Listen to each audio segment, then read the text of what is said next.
Apetrao amin'i Jehovah ny entanao ary izy no hanohananao. Tsy averana angozozo mandrakizay no milaza. Salamo 5:10, andiny 2. Efa mba tratra ny adi-tsaina ve ianao fa efa tratra izany tsy fahita-tory na fanaintainana, ary in'izany toa mibitsika amiko ny feon'ny Tompo manao hoe akaiky mpamonjy ary tiako ny andinika ny fitiavan'i Kristy, satria nampianatra Jesosy fa ny amin'ny mana avy any an-danitra dia omena ho sakafom-panahy. Inoko toa mibitsika amiko ny Tompo manao hoe miandrasa amin'ny faharetana ary mandinihy. Toy izao no vetsivetsipoko.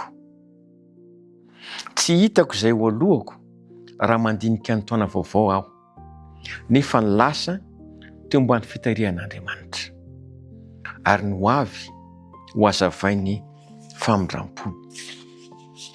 Izay toa maizimaizina eo amin'ny lalako dia mihamazava rehefa manantona.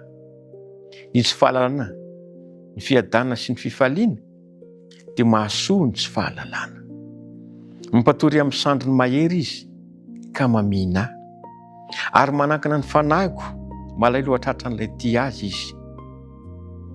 Koa tsy mampaninona ny tsy mahalala fa aleoko miaraka aminy amin'ny finoana toy izay mandeha irery amin'ny fahitana.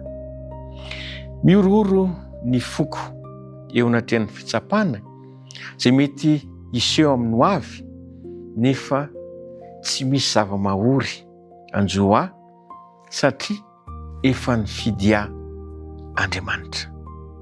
Koa tsy hitomany aho fa hibitsibitsika hoe izy no mahalala, fa mitinina dia izao. Apetrao amin'Andriamanitra ny fitantananao, ny fiainanao. Apetrao amiko ny ho avy rehetra fa izy andamina ny mombanao manontolo. Hivavaka isika.